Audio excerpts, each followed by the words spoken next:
that anything new is happening. This was encroaching upon us. But nonetheless, it's become front and center. When Tom asked me, on the poster for the colloquium, do we put 80? I said, no, not 80. What does that mean? To have or to be a number one is not? No idea.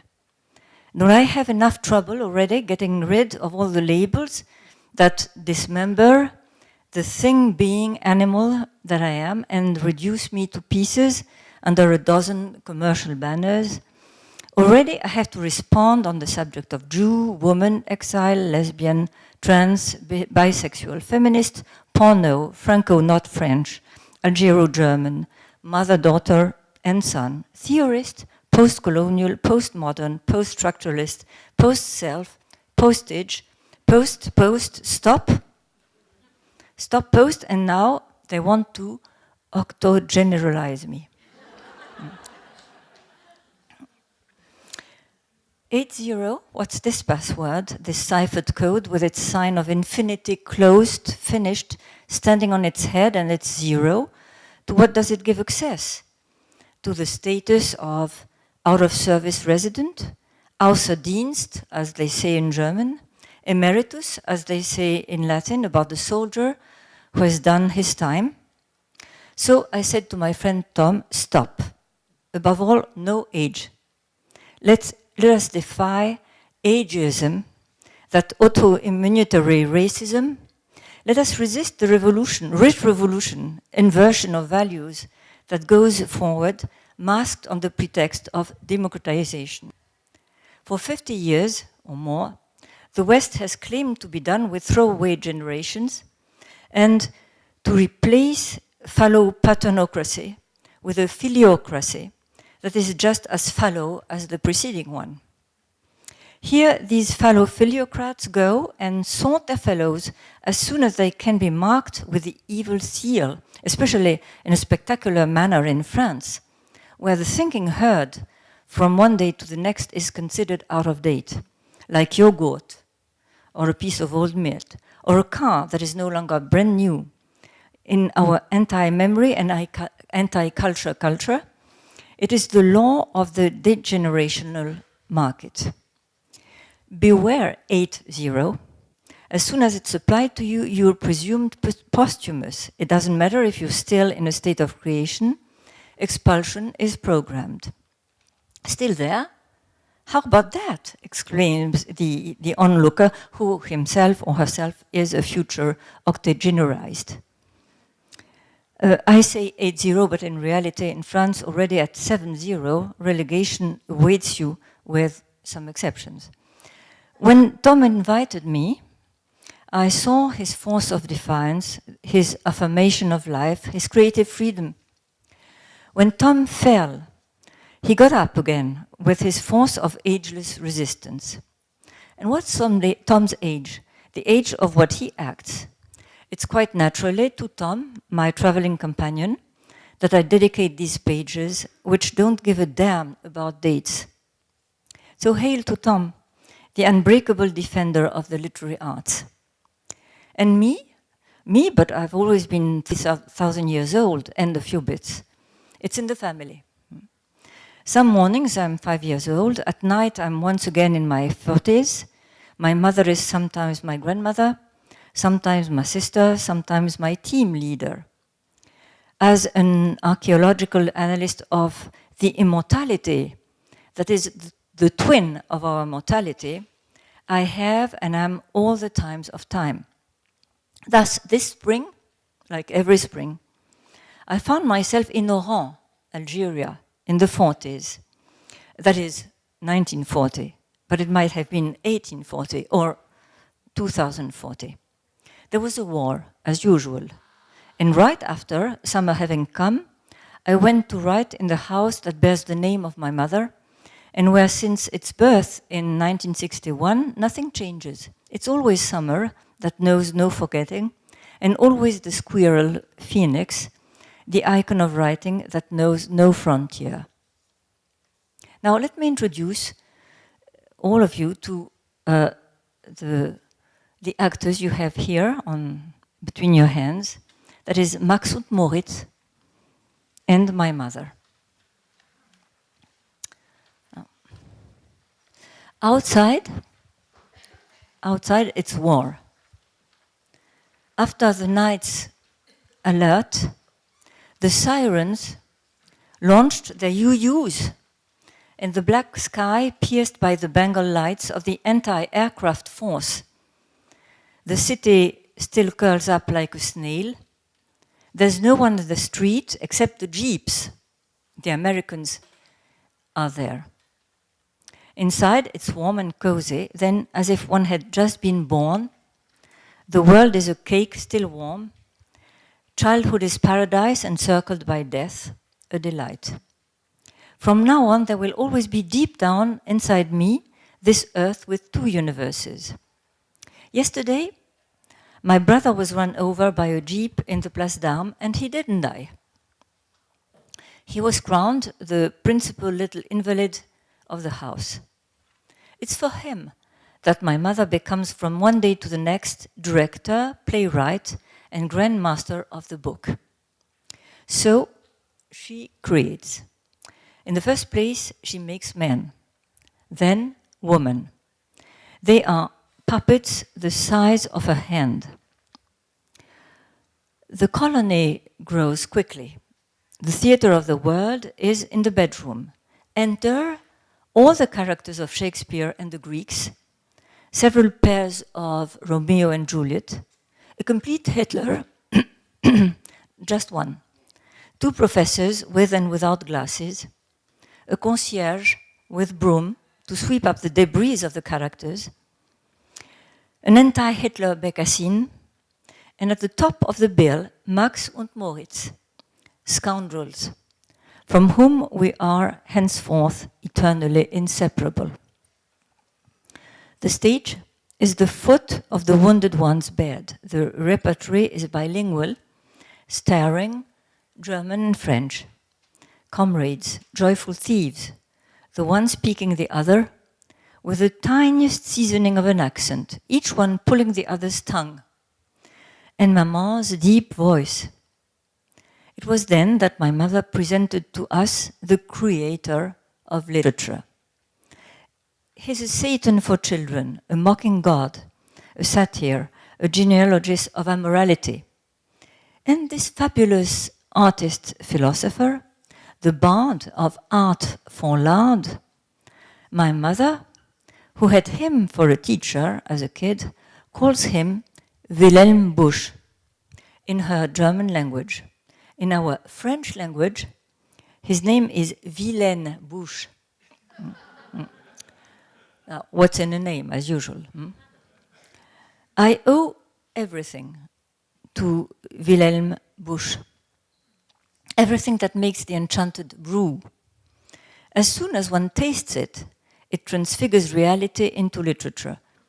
Whoever has taken a ladleful at the first turn will have on the tongue and even in the brain its spice, music, breath, recipe, the words and keys to literature until his or her final day. Wilhelm Busch is Rimbaud Baudelaire, interpreted by my mother at 54 Rue Philippe Ignorant, that is, with a pinch of voluntary German accent, rein Baudelaire. A diabolical saint, Busch is the fearless and peerless chronicler of the misfortunes and misdeeds of little humanity. He shows all the evil it is capable of, tous les maux dans un mot. The whole world is a circus, he thinks, and eins, zwei, drei, all ills willed in one word, tous les maux dans un mot, as German puts it. Linguistic cradle of Einstein's genius, the one who uses one stone, Einstein, for every blow into the ring. And a whole population of simpletons, little monsters, their ill-treated victims, uncles, aunts, sisters, hangman babies, hurry into his spectacles in verse and image. Cruelty is the key to man. Vengeance is our daily bread. Were they sentiments? Zero. Everyone takes arms against justice with the means at hand. People steal. A back is turned, people jump at the chance. A pond, they drown this gentleman or that young lady. People bite. People die, each time harder than the last, and not just in any fashion. Into a pond of mud, having slipped, Mr. Peterman is drowning, going down little by little unto his bottom, while his faithful and watchful dog, brave, wachsame Hund, consciously prevents any thought of ever approaching to help the dear master. In the last illustration, one sees Mr. Peterman's shoes moving very feebly on the surface of the dark, moving chasm. Out with Mr. Peterman. Except when they are simmered in a stew, the dogs always have their eyes open. Thieves, beware. If he had guessed the final outcome, would little Louis have answered the call of the sausage, Wurst, Wurst? Here he is caught in the act, prisoner of inflexible fangs. An icy rain, the petrified thief, for fatal is the temperature in Germany. The one who was Louis is now a life-size statue. You trust to the neighbor, but the help without delay stumbles and crash. In German, bums, wumms. 1,000 little pieces of Louis end up beneath the broom. To die for a sausage one didn't even get to eat, that's bad luck. Max and Moritz, our awful little comrades, are up close and horrible with whatever they can snuff out, regardless of sex or species. Not one chicken escapes their jubilations, up until their own deaths result. After all, they've had the right to so many pages. Time for the next. The next, that would be Monsieur Jacques in Paris. Während der Belagerung im Jahre 1870, a French citizen, starving to death in French like everyone else during the siege of Paris in 1870, here he is getting thinner and thinner, feeding on the wild game found at home down to the last mouse. His dog Moustache is also reduced to a meager diet of flies. The canary is roasted. For sausage, Moustache's tail will do. Excusez-moi, mon ami, mais c'est la guerre, says Monsieur Jacques in French, which is Ossis, the language of Moustache. And my mother rhymes Ossis with saucisse. There's nothing left for the two skeletal figures to do except share the last little scrap of tail. One has to eat. Il faut bien manger. One can't help eating. Well, one has to eat well. Outside, it is still war. Inside, as well, we're hungry, but ignorant. We're not yet reduced to eating roast rat. We tighten our belts and we laugh. This circus of ferocities is not funny, and yet it makes one die laughing. There was a poet with a flea and a bee, stronger than he who lived in Germany, not very far from Osnabrück, the city of my family. He skewered with his pen the whole country with its inhabitants, down with religions, death to morality. Morality is in its death throes. Throw the kids in the stew pot. Here's one, der hinterlistige Heinrich, the treacherous Henri, little boy. Der fällt ganz schwarz und über Kopf der Mutter in der Suppentopf. Head first. The good-for-nothing falls like a hare into the soup tureen. The mother doesn't lose a beat. With a fork and with effort, she skims the kid to the side. Then the mother serves us the soup. Too bad for him. There is famine. One can't throw the soup out with a baby. Dinner served. There's nothing to eat, says my mother, except des vers, verses or worms. Everyone has a feast. What is strangely astonishing is that, with mouths full of worm verses and vers and dog cutlets, one bursts out laughing at these horrors. So, this is what literature is? With the same scene, Euripides draws shivers from us. With Sophocles, I weep. Bush makes me laugh until I cry. How to explain that? Ask this familiar guest, the young Sigmund Freud. He too is a pupil of Wilhelm Busch. It's by following the atrocious pranks of Max and Moritz that the schoolboy experienced the mysteries of the pleasure premium, where one can take pleasure without guilt in everything that mocks the commandments. Without Busch, no psychoanalysis. The Drives had a field day with the two bösen Buben, Max and Moritz, wicked good-for-nothings, our fellows, our brothers. For children, it's a feast. Chef Busch is Homer for the little ones.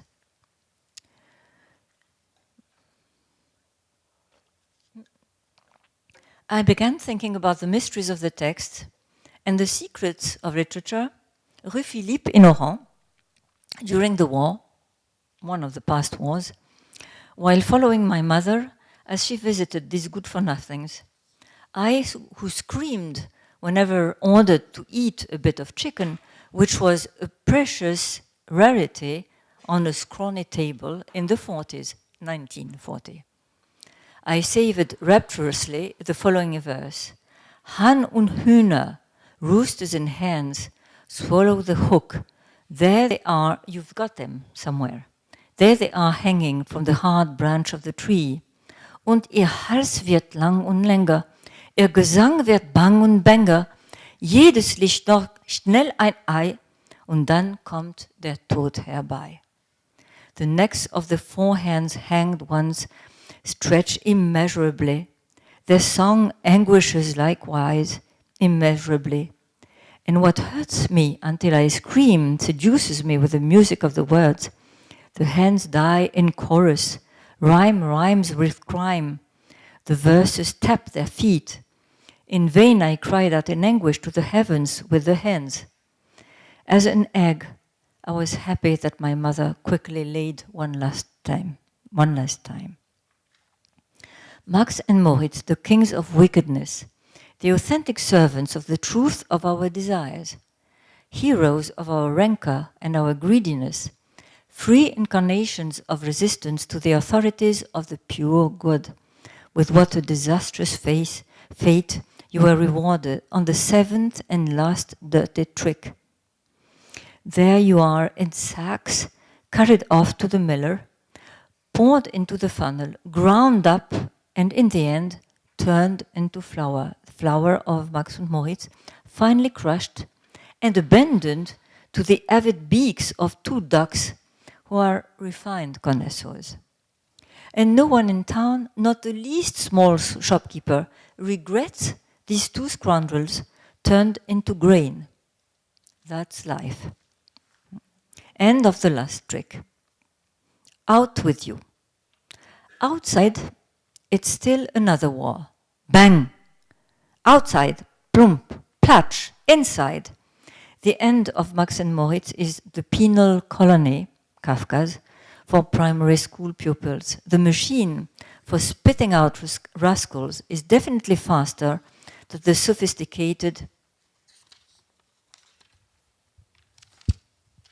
invention of the colony, for it's adapted to the always hasty libidinal economy of 7-year-old criminals coming from Rambo, the ones who stick out their tongues as they pass by, who torture delightfully animals, and go from one prank to another with their two fists under their arms. And while whipping Bush up with Rimbaud, my mother adds an H to arm with a pencil in the book itself. Under his arms.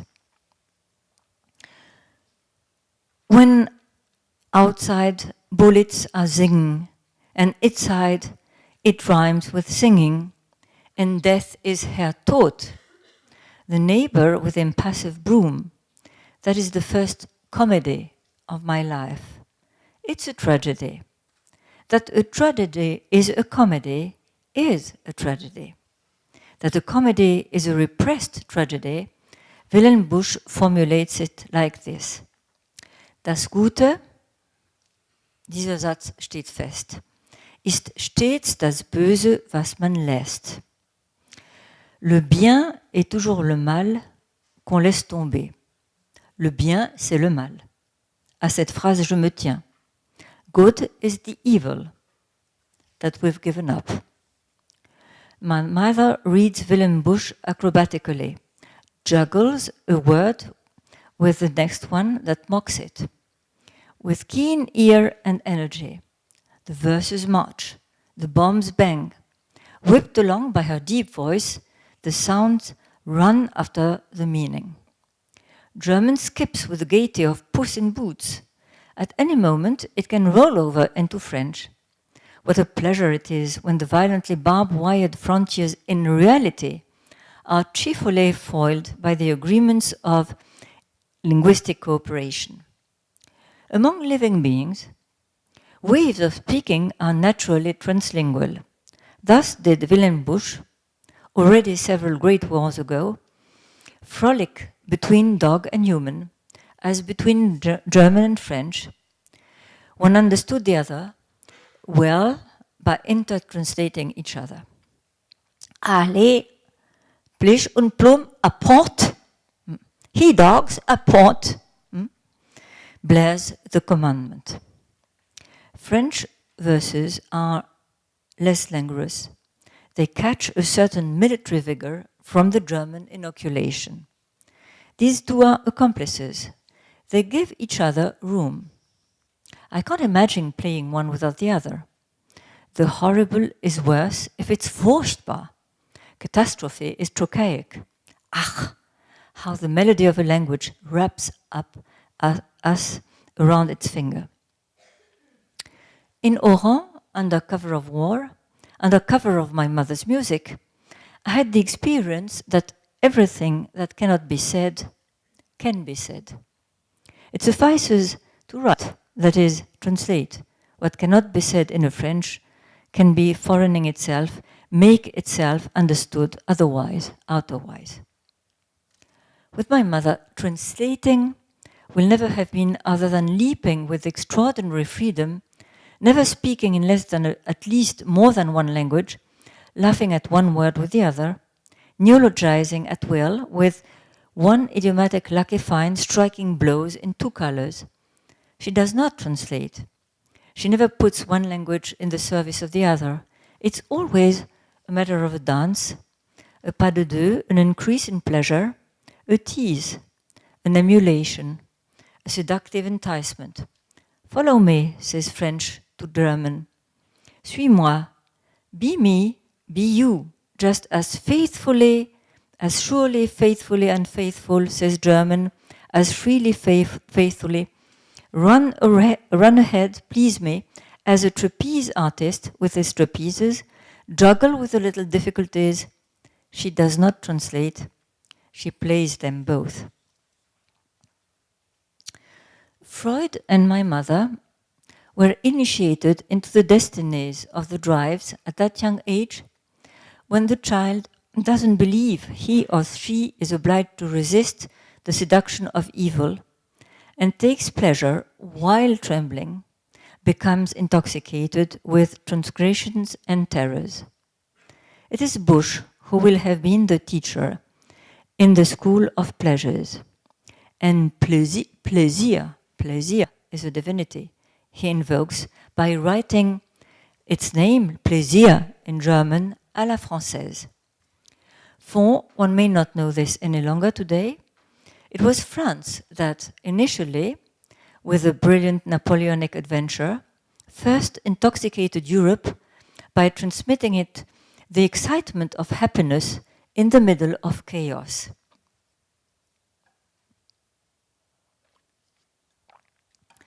La Chartreuse de Parme, the Charter House of Parma, opens like a festival of youth and passion inflamed by war. Stendhal's role here is that of reporter.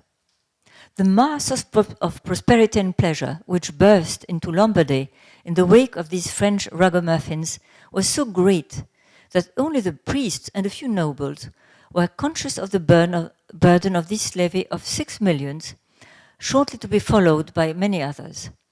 These French soldiers laughed and sang all day long. They were all under 25 years of age, and the commander-in-chief, who had reached 27, was reckoned the eldest man in his army. This gaiety, this youthfulness, this irresponsibility was an amusing response to the furious preachings of the monks who for 6 months had been announcing from the pulpit that the French were monsters, obliged upon pain of death to burn down everything and to cut off everyone's head. With this object, each of the regiments marched with a guillotine at its head. These scenes of jubilation and resurrection after the deluge will have been repeated from one war to the next, as if Eros developed new muscles and appetite on violent contact with Thanatos. And in 1918, my amazed mother saw disembark little 8-year-old French girls with painted fingernails and ringlets à l'anglaise on the desks of the German schoolgirls with their prim braids. Everything happens with war. No war without resistance, without war against war, without flight, without invention of freedom, without ruse, and without literature. No death play without wordplay, and no literature without the nerves of war, the furious energies, the fits of anger, and the revolts against condemnations and injustices. War is the fuel of literature. My mother didn't know Homer, but she was him. In Osnabrück and environs, it was the Iliad all over again, and afterwards, for my mother, her people, and her families, it became the Odyssey. The road bumpy, at every stop, members of the crew are lost. In the end, there remains only the one whom fate has chosen to tell the story of the many chapters of ruin. Then the remainder of the remains is silence. Montaigne writes between the wars of the ordinary state of war between the wars, of cruelty, of cannibalism. During the war, one starves, one feeds on dishes of words, one fills one's mouth and the belly of the imagination with the milk of magic words.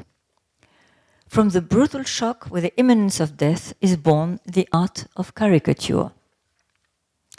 In May 1796, 3 days after the entry of the French, a young painter in miniature, slightly mad, named Gros, afterwards famous, who had come with the army, overhearing in the Café dei Servi an account of the exploits of the Archduke, who moreover was extremely stout, picked up the list of ices which was printed on a sheet of coarse yellow paper. On the back of this he drew the fat Archduke. A French soldier was stabbing him with his bayonet in the stomach, and instead of blood there gushed out an incredible quantity of wheat. What we call a lampoon or caricature was unknown in this land of crafty despotism. The drawing left by Gros on the table of the café seemed a miracle fallen from heaven. It was engraved, printed during the night, and next day 20,000 copies of it were sold. Never afterwards will Freud and my mother part company with Wilhelm Busch and the two little super-mythological monsters. The role of vital adjuvant for these overexcited creatures and their rhyme tamer will find its most apt definition in this passage from Das Unbehagen in der Kultur, Civilization and its Discontents, where our wise man asserts plainly this truth worthy of Busch. Das Leben wie es uns auferlegt ist, ist zu schwer für uns. Es bringt uns zu viel Schmerzen, Enttäuschungen, unlösbare Aufgaben. Um es zu tragen, können wir Linderungsmittel nicht entbehren. Life, as we find it, is too hard for us. It brings us too many pains, disappointments, and impossible tasks. In order to bear it, we cannot dispense with palliative measures. There are perhaps 3 such measures. Powerful deflections, which cause us to make light of our misery. Substitutive satisfactions, which diminish it. And intoxicating substances, which make us insensitive to it. Something of the kind is indispensable, says our noble Freud. Wilhelm Busch will have said the same thing in Die fromme Helene, although on a lower plane, says serious Dr. Freud. Wer Sorgen hat, hat auch Likör. He who has cares has brandy too. Qui a un casse-tête a aussi du cognac. One could not say it better. In other words, whoever has heavy cares also has Wilhelm Busch. In his office, Freud had several kinds of liqueur, cigars, without which life is unbearable, several volumes of Wilhelm Busch, a double on a lower niveau, as he says in French, and later Joffé, concerning whom he does not say on which level he places her. In her bedroom, my centenarian mother no longer reads anything but Max und Moritz. She thinks she's a hen about to pass away, but in those unbearable images, there is what could make her cluck with laughter. What Wilhelm Busch brings us reveals to me laughter in horror. And this laughter with horror, what or who wrenches it from me, for it's a wrenching. It is the cri, the cry, heard at the moment death snaps closed its jaws on us, slam, and misses us by a hair. Words rise up, death mockers, onomatopoeias of every hue, these little passionate creatures that make themselves understood by all living beings. Boom, crack, crash, slam, squash, doom. This is the cri shouted by Krieg, war, after having abandoned in German the too Latin, too chic and distinguished name of bellum, so as to make resonate the unique sound that strikes and cuts. Krieg, kriegen. Kriegt man nicht. Krieg goes along with kriegen. That's a verb good for Busch. It's a whole philosophy of receiving that signals between these acolytes.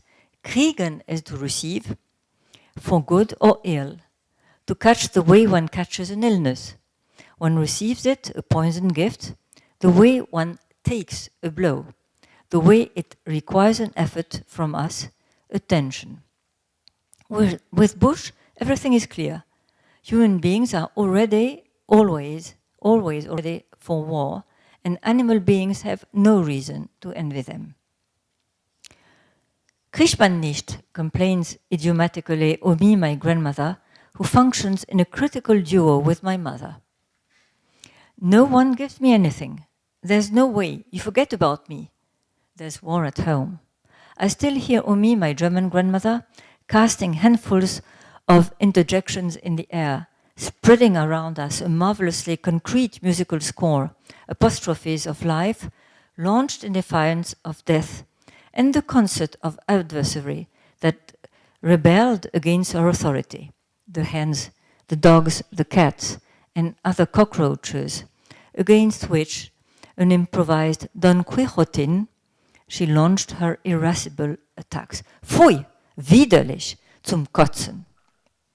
Between human and animal fauna, what's the difference?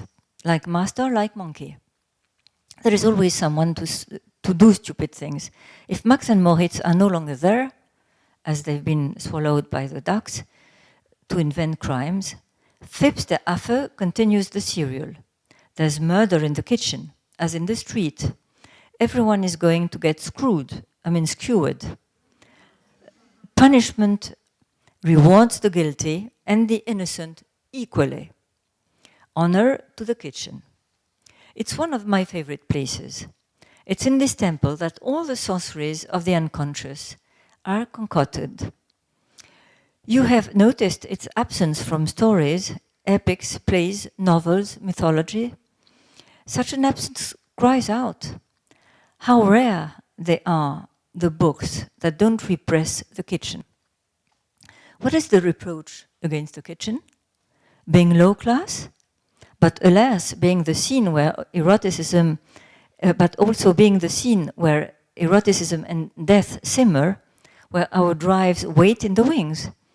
It's in the kitchen that the narrator of La Rochère, for a very, very brief moment, for a little page out of 5,000, goes down from the height of his distinguished upper floors and salons for the unique hour of all time where the narrative takes an interest in the fate of an animal. A tiny wink into the vile underground where a cruelty freed of any high-minded sympathy accommodates its victims for the paunches of polite society. When I went in, I saw her in the scullery, which opened to the backyard, in the process of killing a chicken which, by its desperate and quite natural resistance, accompanied by Françoise, beside herself with rage as she attempted to slit its throat beneath the ear, with shrill cries, she cries, not the chicken, of filthy creature, made the saintly kindness and unction of our servant rather less prominent than it would do next day at dinner, when it made its appearance in a skin gold embroidered like a chasuble, and its precious juice was poured out drop by drop from a pyx. When it was dead, Françoise collected its streaming blood, which, however, did not drown her rancor, for she gave vent to another burst of rage, and gazing down at the carcass of her enemy, uttered a final, filthy creature, fui, fui. I crept out of the kitchen and upstairs, trembling all over.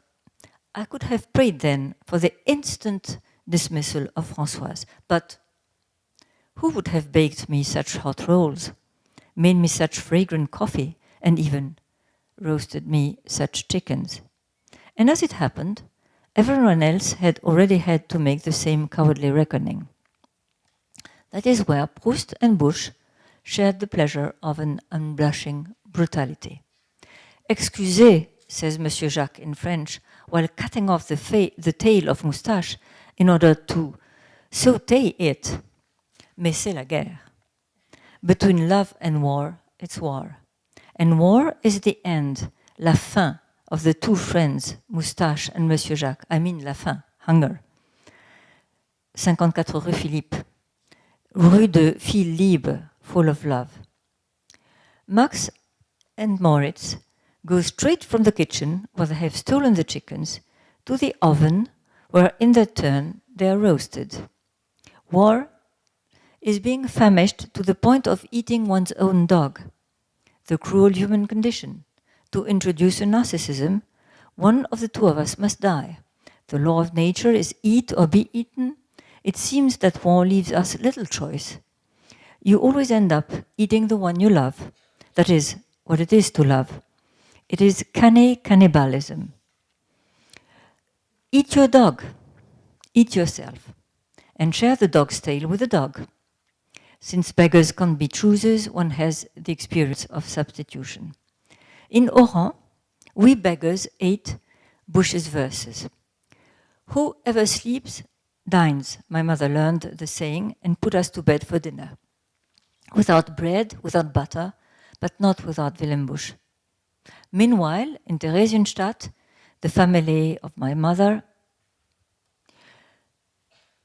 life is a fatality of dramatic irony, a sequence of chances that shake up meaning. We are flies, for the rascal gods, as Shakespeare Joyce would say. As flies to wanton boys are we to dogs, to the gods. They play at killing us, they kill us for their amusement, as Willem Busch says. It amuses them to kill us. After all, it was worth it to get run over by the American Jeep. In the end, we came out all right. Our memories roll over our bodies. If it hadn't been for this painful chance, would my mother have served us for dinner the wise poison of Willem Busch? Willem Busch is Shakespeare, a frantic little fetus rolled round in the maelstrom of things, half drowned for several centuries, rolling and rolling, und schlupp ist man zur Welt gebracht. Out you go, the world is there. Goethe has just died a few weeks ago. It's your turn, little monster, to be born and get up on the stage in Wiedensaal, a little hole like Osnabrück, no bigger than Stratford. And it's the Dante of Book 33 of the Inferno, the one, you remember, in which Ugolino, incarcerated beneath his visor of ice, tells us how, for lack of rats and cockroaches, he ate his 4 children, who are still edible 4 days after their death. For what anguish prevents us from doing, potel digiuno, hunger can do. Would you eat your cats? I asked myself. I said, no, not the cats. Nor the dog. At least that is impossible for me. But there is the Überunmöglichkeit, my mother says. There's the over impossibility, says my mother, her mouth full of bush. As to that, I don't know. I did eat the breast of our white hen, I think. First one eats the hen, then one weeps for it, or the other way round.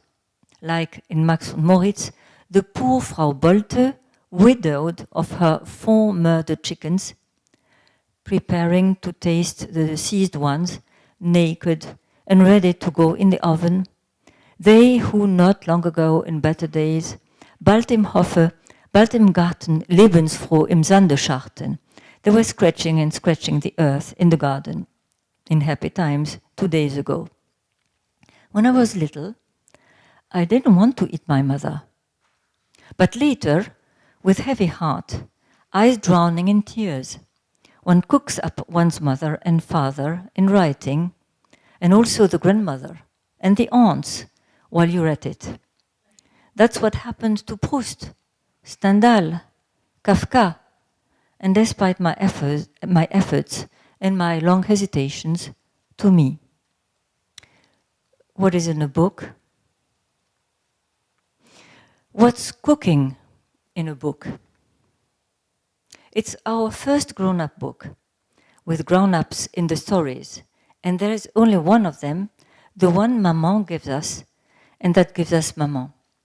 The one made up of book and Maman, of bodies, voices, odas, a wave of images and a forest of phrases. And Maman is also a book, a profound volume filled with perfume and stories. And as it's Maman who interprets Willem Busch, Willem Busch will always have Maman's voice. Maman and Willem Busch are sewn together beneath the solid blue cover. Each speaks for the other. Willem Busch is always mixed up with what my mother Eve says. He does the same for Freud. I could cite dozens of remarks where they ventriloquize each other, as well that it occurs to me that the first time I read Freud was actually in Die fromme Helene.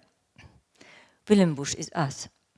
To return to my mother, it's with a vigorous and discreet pencil that she doubles in her youthful and jubilant French the iambic cabrioles traced in Gothic letters from page to page, hence the double bush from which I always profited.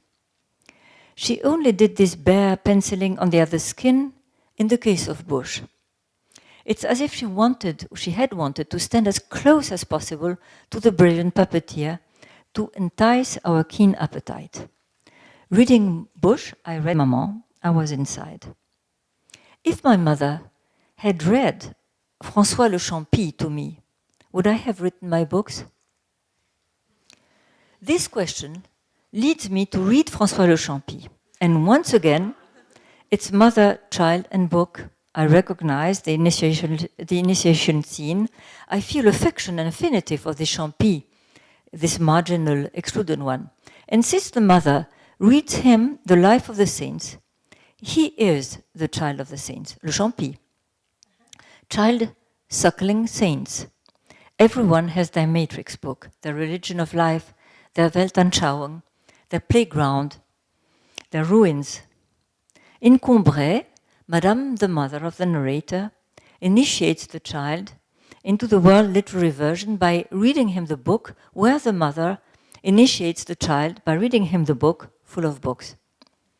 And the holy book is dressed in purple and gold, and the mother uses all her charms, carefully made to conform to the classical ideal of maternal solicitude, to wrap the strange thing of mysterious attraction in the silk of a continuously moral, calming, and musical gentleness suitable for lulling anguish and passion to sleep.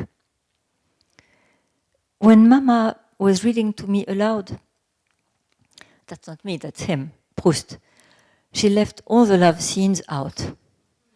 And so all the odd changes which take place in the relations between the miller's wife and the boy, changes which only the gradual dawning of love can explain, seem to me steeped in a mystery, the key to which, I really believe, lay in the strange and mellifluous name of Champy, which invested the boy who bore it. I had no idea why, with its own vivid, ruddy, charming color. My mother was not a faithful reader. She read aloud the prose of Georges Sand, prose which is everywhere redolent of that generosity and moral distinction which Mama had learned from my grandmother to place above all other qualities in life, and which I was not to teach her until much later, to refrain from placing above all other qualities in literature too. She supplied all the natural tenderness, all the lavish sweetness which they demanded to sentences which seemed to have been composed for her voice and which were all within the compass of her sensibility. She smoothed away as she read any hardness or discordance in the tenses of the verbs, endowing the imperfect and the preterite with all the sweetness to be found in generosity, all the melancholy to be found in love, breathing into this quite ordinary prose a kind of emotional life and continuity.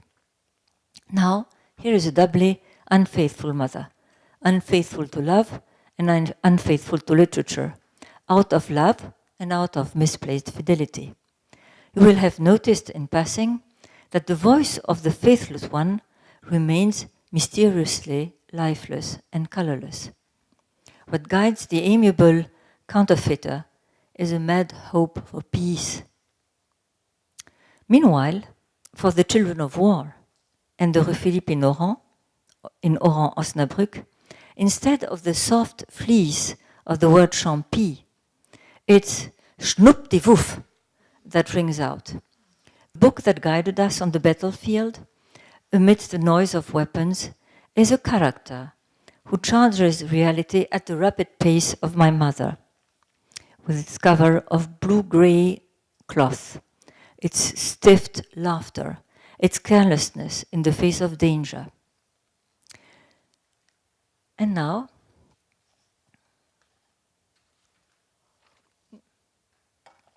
I imagine Max and Moritz, our delegates to the good health of wickedness, forcing their way down the chimney into the salon of the Santeuil, and along their reckless path, breaking everything. Adieu, vase of Venice glass. Adieu, brood. Adieu. Everything is broken. And now, how to get out of the chaos? Das ist mir Schnuppe. I don't give a damn. With speed and aposiopesis, I cut.